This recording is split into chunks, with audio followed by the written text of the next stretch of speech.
What's up, everybody? Mike Lindsley back with you for a built-in Buffalo video. Really appreciate you guys all downloading, subscribing, rating, reviewing the Built-in Buffalo Podcast Network, and of course, subscribing to the YouTube channel and following us on Twitter and Instagram and TikTok and Facebook. Just growing every day, 7 days a week of Bills content. And of course, it's video, it's audio, it's articles, it's everything in between. So make sure you do follow and subscribe, download and share, rate and review all of it on all your social media channels. And of course, the Built-in Buffalo Podcast Network can be found on Spotify, Apple, and anywhere else you get your podcasts on your smartphone device. I wanted to kind of focus in here a little bit, and I said this earlier today on my podcast with Sal Marana, the terrific Buffalo Bills insider and columnist for the Democrat and Chronicle out in in Rochester, New York. But I just think these two guys, Khalil Shakir and James Cook, really, I mean, after one preseason game, I know the NFL is the most wild thing ever. It's the most popular thing ever. We go nuts one way or the other.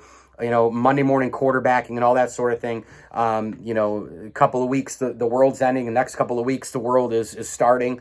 So that's the way it goes, right? It's a week-to-week thing, the emotions, the feelings, and all that. As fans, it's what every fan base does. But I will say that once in a while, and I think back to Bryce Harper, when I covered the Syracuse Chiefs, and I was on the Bryce Harper beat and the Steven Strasburg beat. Now, Strasburg's basically been injured his entire Major League career. But Bryce Harper, the first time I went and saw him play, and I was the first one in Central New York to interview him, by the way, and he was a terrific interview, just a really good, humble guy. The people who think that he's too, fiery and too cocky and all that, they couldn't be more clueless. But you just watched Harper in the batting circle, right? With the multiple bats, taking a few off and then putting all the weights at the bottom, and just the movement and the look of him, and the black under the eyes and all the rest of it. He looked like a ball player. Guys, James Cook looks like a ball player. Khalil Shakir looks like a ball player. Now, listen, I know James Cook only had a few carries for, 5 yards out of the backfield against the Indianapolis Colts, but they were utilizing him as a kick returner. Khalil Shakir is in play, I think, for punt returning and kick returning, but he was unbelievable as well. I mean, and there's something that Brandon Beane has. It's a knack for talent and finding guys that, great character, perfect fit, NFL draft, develop, keep, right? We've seen that pattern so many times with the McDermott Beane era. And I think when you look at this situation with Khalil Shakir, 5 catches, 92 yards against Indianapolis, but he was outside the lines, man. He was out on the boundary, catching the football. I think this guy could be a major impact guy outside of the slot receiver. What happens here if we have Stephon Diggs, Gabe Davis, and Khalil Shakir right behind those two guys in terms of your receivers down the field and out to the boundaries?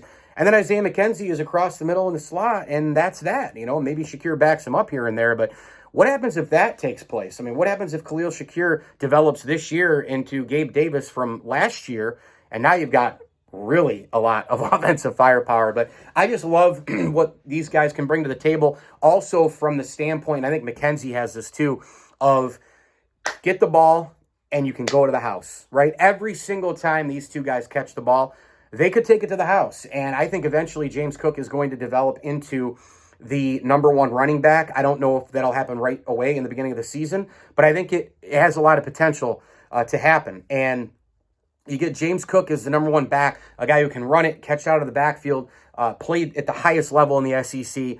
Boise State, for Khalil Shakir, again, if you're good, you're good. It doesn't matter if you went to Georgia, USC, Florida State, Ohio State, Michigan, Wyoming, or Toledo, right? It just Syracuse. It doesn't matter where you go. If you're good, you're good. And both these guys are really good. And I think Khalil Shakir, there's just that look about him that not only is he in a great system and it's a great fit, and he could be a really great player in the NFL, but it's also the intangible part, and it's the X factor part. And I think that both of these guys have it, where they could grab the ball and literally go to the house. That breakaway speed that the Bills have been missing, their two biggest weaknesses the last few years, breakaway speed and the pass rush. It seems as though they've both been fixed on paper, and the offseason that Brandon Beane had was absolutely spectacular.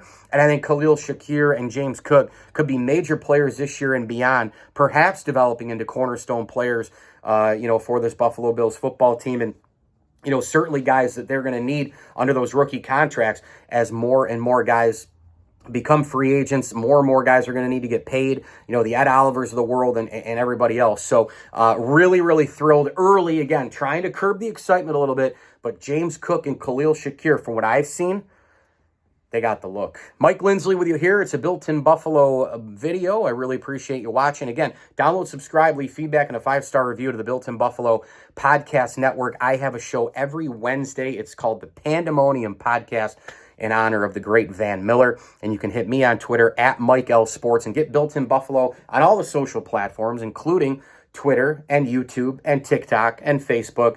We're doing it, man. 7 days a week of content, video, audio, articles, and everything in between. I appreciate the watch. And as I always tell you, well, before I tell you this, like this video and subscribe to the YouTube channel. As I always tell you, enjoy the games.